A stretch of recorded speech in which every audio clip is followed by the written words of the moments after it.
नमस्कार दोस्तों, ढोल में पोल चैनल में आप सब मित्रों का हार्दिक स्वागत करता हूं। दोस्तों, जातिवाद का दंश हमारे देश के लिए अभिशाप है। ये हम सब लोग जानते हैं और आज भी इसे हम दंश को झेल रहे हैं। जातिगत अपमान को आज भी झेलते हैं, उसकी त्रासदी को, उसके तमाम अत्याचार और शोषण को आज भी हम बर्दाश्त करते हैं। दोस्तों, ये हमारे देश के लिए सचमुच एक कोड है, सामाजिक कोड है दोस्तों, और इसका एक अभी तक कोई इलाज भी नहीं हुआ है। दोस्तों, अछूत जाति, जो कि शूद्र वर्ण में से अछूत और सछूत दो वर्ग कर दिए गए, उनमें अछूत जाति जो थी, जो दलित कहलाती है, उसकी प्रताड़ना बहुत रही। उसके लिए अत्याचार और दमन का जो चक्र चला वो बहुत घातक था और बहुत ही चिंतनीय रहा। दोस्तों, शूद्र वर्ण में जो दलित जातियां थीं, उनमें जो निम्न तबके की, निम्न पायदान पर जो जाति थी, जिसे हम वाल्मीकि या भंगी या मेहतर आदि नामों से, चूहड़ा नाम से जानते हैं। दोस्तों, ये सब अपमानजनक नाम हैं अपने ही समाज के कुछ लोगों को, अपने ही समाज के कुछ भाइयों के। तो दोस्तों, वो लोग जो है किस तरह से सफाई का काम करते हुए भी, समाज के लिए तमाम जो है यातनाएं झेलते हुए भी अपमानजनक जीवन व्यतीत करने को बाध्य होते रहे। दोस्तों, उनमें जब आज़ाद हुआ देश और संविधान के अंतर्गत उनके लिए स्कूल और कॉलेज खुले और जब वो पढ़ने लिखने लगे, तो उन्होंने अपने बचपन की झेली हुई त्रासदियों को कुछ अपने शब्दों में लिखा, अपना साहित्य लिखा, अपनी किताबें लिखीं। और वो किताब आज जब हम पढ़ते हैं तो जानते हैं कि आज से आज़ादी के कुछ समय पूर्व तक और कुछ समय बाद तक भी, आज से 50-55 साल पहले तक भी हमारे देश में जातिवाद, छुआछूत, ऊंच नीच की भावना कितनी प्रबल थी। और सबसे निचले तबके के मेहतर या भंगी या वाल्मीकि या चूहड़ा समाज के साथ कितना घिनौना व्यवहार समाज के उच्च वर्ण के लोगों द्वारा किया जाता था। देखिए दोस्तों, आज मेरे सामने, मेरे पास आपके समक्ष में रखता हूँ, ये तिरस्कृत नामक पुस्तक है। सूरजपाल चौहान जी इसके लेखक रहे हैं और दुर्भाग्यवश वो अभी साल डेढ़ साल पहले निधन हो गया है उनका। अकस्मात जो है, सूरजपाल चौहान जी 20 अप्रैल 1955 को भुसावली जनपद अलीगढ़ उत्तर प्रदेश में पैदा हुए थे। पिता का नाम रोहनलाल चौहान जी था, श्री रोहनलाल चौहान पिताजी थे। प्रकाशन और प्रसारण समकालीन भारतीय साहित्य, भाषा सेतु, साहित्य पारिजात, साहित्य संहिता, अंगोत्तर और सुविधा, साहित्य अमृत, युद्धरत, आम आदमी, हंस जैसी अनेक राष्ट्रीय स्तर की पत्र पत्रिकाओं में कविताएं, गीत, कहानियाँ, बाल गीत, लेख, टिप्पणियाँ और कथा संस्मरण इनके प्रकाशित हुए। आकाशवाणी, दूरदर्शन एवं राष्ट्रीय मंचों से काव्य पाठ भी आपने किया। हिंदी साहित्य परिषद अहमदाबाद द्वारा वर्ष 1996 में सम्मानित कथाकार, रजत पदक मिला। और इनकी प्रकाशित कृतियाँ कई हैं, कविता संग्रह कई हैं, बाल कविताएँ कई हैं। और ये जो है पढ़ लिख करके, बीए करके, ये अलीगढ़ ज़िले के रहने वाले थे, किसी गांव के, ये भुसावली गांव के, जनपद अलीगढ़ में है उत्तर प्रदेश में। और इन्होंने बीए किया दिल्ली से। इनके पिताजी जो है वहाँ कुली का काम करते थे स्टेशन पर, वहाँ जो इनकी पढ़ाई लिखाई हुई और बीए किया। और बीए करने के बाद में आप भारत सरकार के उपक्रम एसटीसी ऑफ इंडिया लिमिटेड नई दिल्ली में सहायक प्रबंधक विपणन के पद पर कार्यरत रहे। दोस्तों, तो इस तरह से इन्होंने ये पुस्तक लिखी है, तिरस्कृत। तो दोस्तों, इसमें उन्होंने अपने जीवन की त्रासदी को लिखा है और उन्होंने अपनी व्यक्तिगत नहीं, उस समय के सारे समूचे हमारे वाल्मीकि समाज की, हमारे मेहतर कहे जाने वाले समाज की पीड़ा को इन्होंने अपने शब्दों में बांधा है। दोस्तों, जो बड़े ही मार्मिक है कहानी इनकी। और वो कहानी जो है हर भाई को पढ़नी चाहिए, हर अछूत भाई को, जो दलित कहे जाते हैं आज भी, जिनके साथ पग पग पर जातिगत अपमान होता है। दोस्तों, उनको ये पुस्तक अवश्य पढ़नी चाहिए। और मैं जो है इसमें से कुछ अंश आपके सामने रख देता हूँ संक्षेप में ही दोस्तों, ताकि आप भी जान सकें कि दलितों की, और ख़ास तौर से हमारे, जिनको हम अस्पृश्य कहते रहे हैं, अछूत कहते रहे हैं, जो हमारी सफाई करते हैं, सफाई कर्मी हैं हमारे बीच में, उनका बहुत बड़ा योगदान है हमारे स्वास्थ्य के लिए जो काम करते हैं, फिर भी उनको हम हेय दृष्टि से देखते हैं, उनके साथ नीच ऊंच का छुआछूत का बर्ताव करते हैं। तो दोस्तों ये हमारे देश के लिए बड़े कलंक की बात है, बड़े शर्म की बात है। और इस बात को दूसरे देश अगर सुनते हैं तो उनको लगता है कि सचमुच भारत में किस तरह से कुछ लोगों को पददलित करके, किस तरह से शोषित बना करके उनका दमन किया जाता रहा है। दोस्तों तो आइए बगैर किसी विलंब के सुनते हैं कि ये गांव से चले जाते हैं दिल्ली पढ़ने के लिए, तो क्या कहते हैं कि गांव से आने के बाद दिल्ली में मेरा बचपन खान मार्केट के पास सिमेट्री की झुग्गियों में और झुग्गी टूट जाने के बाद नेशनल स्टेडियम की दर्शक दीर्घाओं में बीता। दिन के समय नेशनल स्टेडियम के अहाते में बनी लैट्रिन यानी बंद पड़े पाखानों में, और रातें नेशनल स्टेडियम की सीढ़ियों पर गुजारते थे। दलितों का यही जीवन होता था दोस्तों, और ये 50-55 साल पहले की बात है। वे हमारे रिश्तेदारों में गंगा सरन, नाम बताते हैं, देखिए कैसे नाम होते हैं, किशोरी, बलधारी, चोखे, मुन्ना, हरि प्रसाद और करण सिंह, सभी इसी तरह गुजारा कर रहे थे। सन 1964-65 में नेशनल स्टेडियम NSCI क्लब के अधीन आता था। कोई रोक टोक न थी इसके अंदर आने जाने की। उन दिनों हमारी तरह के बहुत से गरीब परिवार स्टेडियम के विभिन्न द्वारों यानी प्रवेश द्वार में रहकर जीवन निर्वाह कर रहे थे। जब कभी कोई खेल तमाशा आयोजित होता, उन दिनों इन परिवारों को स्टेडियम के प्रवेश द्वारों से हटा दिया जाता था। जनवरी माह में इन प्रवेश द्वारों की छत भी हमारे ऊपर न होती, क्योंकि उन दिनों देश के कोने कोने से आए हुए भारतीय लोक नर्तक स्टेडियम में लोक नृत्य का पूर्वाभ्यास करते थे। यह कार्यक्रम लगभग जनवरी के पूरे माह चला करता था। आजकल यह आयोजन दिल्ली के ताल कटोरा स्टेडियम में आयोजित किया जाता है।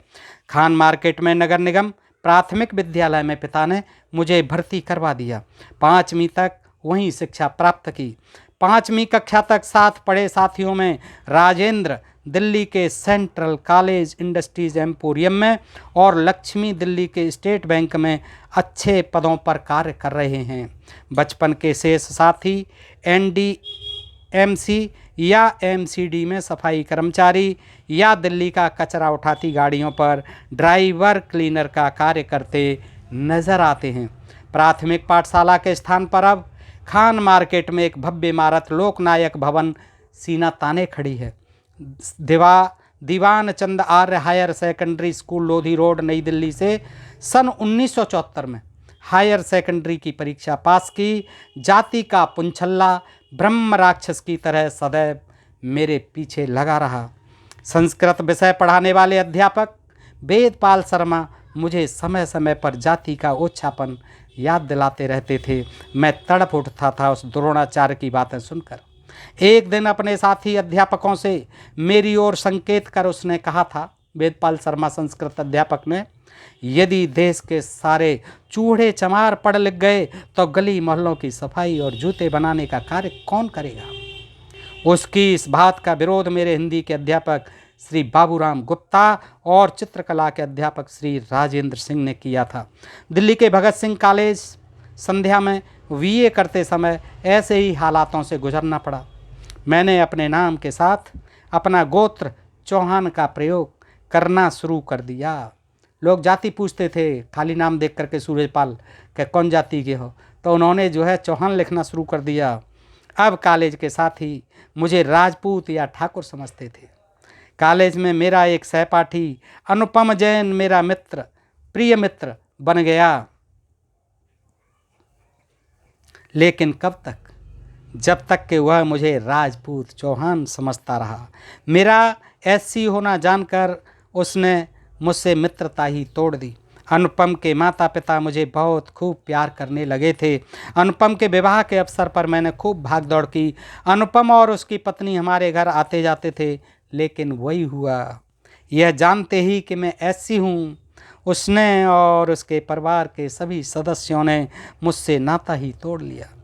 मैं जब कभी भी अनुपम जैन के घर जाता, उसके परिवार के सदस्य देश के दलितों के विषय में चर्चा करते।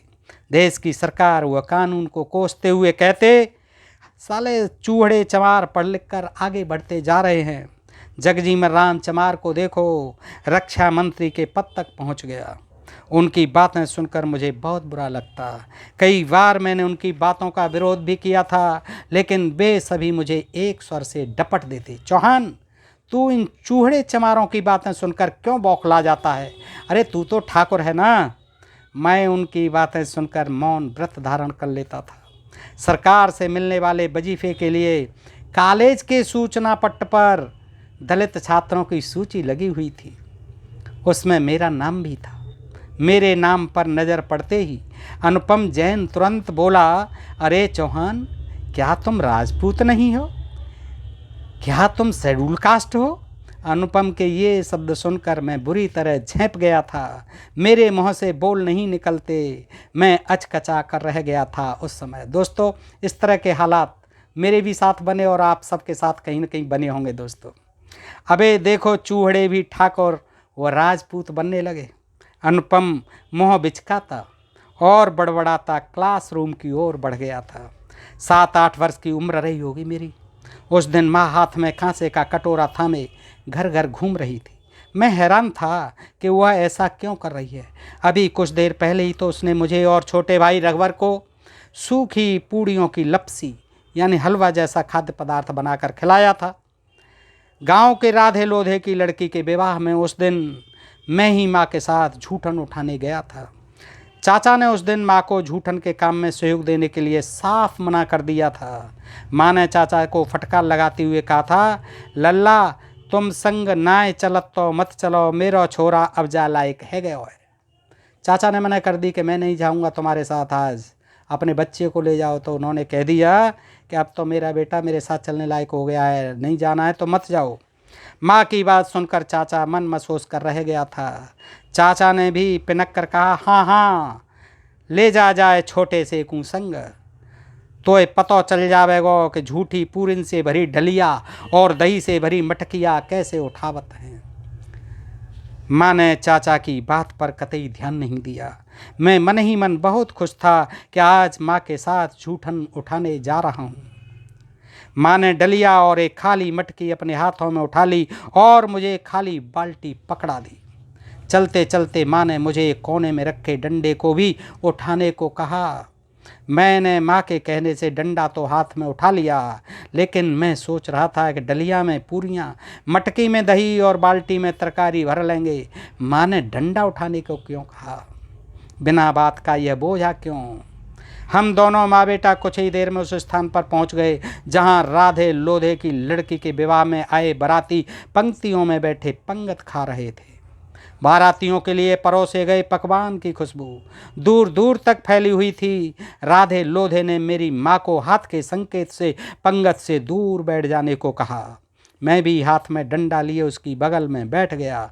बारातियों को भोलुओं यानी मिट्टी के बने बर्तन में दही, बूरा, पत्तलों पर पूरियों के साथ साथ आलू और सीताफल से तैयार की हुई सब्जियां परोसी गई थीं। मैं बैठा बैठा सोच रहा था कि राधे मुझे और मेरी माँ को पत्तलों पर खाना परोस कर देने को कहेगा, लेकिन उसने ऐसा नहीं किया। मैं खाना खाते बारातियों को टुकुर टुकुर देखे जा रहा था। मेरे मुंह में जैसे लार टपकने वाली थी। मैं रह रहकर माँ की ओर देखता और माँ बिना कुछ कहे मेरे सिर पर हाथ फेरे जा रही थी। मैंने माँ से कहा, जीजी, जीजी कहते थे माँ से, जीजी ये हमें खाइबे को ना देंगे नेक देर रुक जा। माँ ने मुझे तसल्ली देते हुए कहा था। पंगत में से एक आदमी खाना खा चुका था। वह अपनी पत्तल उठाए हमारी ओर बढ़ा चला रहा था। माँ टोकरा हुआ मटकी लिए तैयार बैठी थी, लेकिन मैं तैयार न था। गलती मेरी भी न थी। माँ ने मुझे तैयार रहने को कहा कब था, जैसे ही उस आदमी ने अपनी झूठी पत्तल और दही बूरे वाला भोलुआ डलिया के पास रखा कि पलक झपकते एक कुत्ता पत्तल से पूरी के टुकड़े मुँह में दबाए चलता बना। माँ भोलुए में से बूरे मिली झूठी दही मटकी में उंगली से पोंछ पोंछ कर डाल रही थी। जो बच जाती थी खाने से, थोड़ी सी चिपकी रह जाती थी दही और बूरे का कुछ अंश, उसको जो है इकट्ठा करती थी माँ जो है मटकी में। जब उसका ध्यान पत्तल पर मुँह मारते कुत्ते पर गया तो वह आंखें दिखाते हुए मुझसे बोली, कड़ी खाए कुत्ता आँखिन के सामने से पूरी उठाई के ले गयो और तू देखत रहो तो पे डंडा नाय मारे गयो। झूठन उठाने का मेरा यह पहला अनुभव था। अब मेरी समझ में आया कि माँ ने घर से चलते हुए मुझे डंडा साथ में ले चलने के लिए क्यों कहा था। अब समझ में आया, कोई कुत्ता डलिया में मुँह न डाल दे, उस समय मुझे इस डंडे का प्रयोग करना था। इस बार मैं पूरी तरह तैयार होकर बैठ गया। दावत खाने के बाद एक एक आदमी अपनी झूठी पत्तल उठाए माँ की ओर आता गया और डलिया के पास डालकर आगे बढ़ता गया। माँ दोनों हाथों से झूठन सकेलने यानी बटोरने में लगी हुई थी और मैं डंडा लिए होशियार खड़ा था। कुत्ते मेरे ऊपर गुर्रा रहे थे, लेकिन डंडे की मार से घबरा कर दूर खड़े थे। कुत्तों का गुर्राना उचित था, क्योंकि हम उनके हिस्से का माल समेट रहे थे। इसमें इतनी समझ नहीं थी कि हमें ऐसा नहीं करना चाहिए। ऐसा समझ तब आती है, हमें इतनी समझ नहीं थी कि हमें ऐसा नहीं करना चाहिए, क्योंकि ऐसी समझ तब आती है जब पेट भरा हो। स्वाभिमान की बात भी तभी सूझती है जब पेट भरा हो, पर जब रूखे सूखे निवालों के भी लाले हों और आदमी आदमी के हाथों नारकीय जीवन जीने को विवश हो, इस व्यवस्था में, तब वह स्वयं में और पशुओं में अंतर नहीं कर पाता। लगभग ऐसी ही स्थिति हमारी थी। पूरियों के छोटे छोटे टुकड़ों से डलिया भर चुकी थी। माँ के चेहरे पर संतोष की रेखाएं स्पष्ट नज़र आ रही थीं। माँ ने एक पत्तल से पूरियों के कुछ टुकड़े मेरे हाथ में थमा दिए और मैं उन टुकड़ों को स्वाद ले लेकर खा रहा था। माँ भी सारी झूठन पत्तलों से इकट्ठी कर चुकी थी। माँ जैसे ही झूठन से भरा टोकरा सिर पर रखकर चलने लगी, तभी राधे लोधे ने माँ से कहा कि पहले वह झूठी पत्तलें इकट्ठा करके घूरे पर फेंक आए। माँ ने राधे से हाथ जोड़कर कहा कि वह पहले झूठन तो घर छोड़ आए, फिर आकर पत्तलों को ठिकाने लगा देगी, लेकिन राधे नहीं माना। माँ मुझे झूठन के पास खड़ा करके पत्तलों को उठाने में लग गई। माँ जब भी पत्तलें फेंकने दूर घूरे तक जाती, मैं नज़र बचाकर तुरंत टोकरे से पूरियों के टुकड़े उठाकर मुँह में रख लेता। गली के कुत्ते अवसर की तलाश में थे। मैं टोकरे से पूरियों के टुकड़े उठाने में लगा हुआ था कि एक कुत्ते ने दही बूरे से लबालब भरी मटकी में मुँह डाल ही दिया। मैंने तुरंत ही हड़बड़ाहट में कुत्ते को डंडा फेंक कर मारा। डंडा कुत्ते पर लगने के बजाय मटकी पर जा लगा। अब झूठन दही की मटकी फूट चुकी थी। आसपास चारों ओर दही बिखर गया। मैं फूटी मटकिया के पास रुआंसा खड़ा खड़ा सोच रहा था, माँ पत्तलें फेंक कर आएगी और फूटी मटकी को देखेगी तो क्या कहेगी। माँ समीप आ चुकी थी। उसने मुझसे पूछा कि यह सब कैसे हुआ। मैंने सोचा कि कहीं माँ गुस्से में आकर मेरी पिटाई न कर दे, इसलिए मैंने उससे कहा कि कुत्ते गिरा कर भाग गए। माँ की आंखों में आंसू थे। कितनी मेहनत की थी उसने झूठा दही इकट्ठा करने में। उसने अपनी धोती के पल्ले से आंखों से आंसू पोंछते हुए अब घर चलने को कहा। गली के कुत्ते जमीन पर बिखरे दही को चाटने में लगे हुए थे। हम माँ बेटा झूठन से भरा टोकरा हुआ सब्जी से भरी बाल्टी लेकर घर आ गए। घर पहुंचकर माँ ने पूरी के साबुत और बड़े बड़े टुकड़े अलग कर लिए थे। परिवार के सभी सदस्य कई दिनों तक उन टुकड़ों को आलू और सीताफल की तरकारियों से खाते रहे। जब जब बसीठों यानी सवर्णों के घरों में शादी ब्याह का कार्यक्रम होता, हमारे भंगी मोहल्ले में त्योहार जैसा माहौल उत्पन्न हो जाता था। ऐसा जान पड़ता था जैसे हमारे मोहल्ले में ही किसी के यहाँ ब्याह बारात हो। जीजी ने झूठी पूरियों के बचे छोटे छोटे टुकड़े धूप में सुखा लिए थे। आज उसने उन्हीं सूखे टुकड़ों की लपसी बनाकर हमें खिलाई थी। मेरा जीजा पुन्नी उस दिन अचानक घर आ गया था। वह शादी के बाद पहली बार आया था। उस दिन अचानक घर आ गया। वह शादी के बाद पहली बार आया था। मेरे ताऊ खचेरा की बड़ी लड़की रेशमिया के संग विवाह हुआ था उसका। यदि माँ उस समय झूठी पूरियों की लपसी उसे खाने को देती तो हमारी नाक कट जाती उसके सामने। अब मेरी समझ में बात आई कि माँ कांसे का कटोरा हाथ में थामे घर घर क्यों घूम रही थी। वह चाहती थी कि पुन्नी को गेहूं की आटे की फुलकियाँ सेक कर खिलाए। मेहमान को माँ ने भाग दौड़कर 4-5 रोटियां लाई गेहूं का चून इकट्ठा कर लिया था। माँ चौके में फुलकियां सेकने में लगी हुई थी। मैं और छोटा रघुवर माँ के साथ साथ चौके में ही बैठ गए। जब रोटियां सेक कर तैयार हो गईं तब माँ ने मुझे पुन्नी जीजा को बुलाने के लिए कहा। मैं उन्हें दौड़कर बुला लाया। जीजा के सामने आलू का भुर्ता व गेहूं के आटे की सिकी फुलकियां लगा दीं। आलू का भुर्ता व गेहूं के आटे की सिकी फुलकियां लगा दी जीजा के सामने।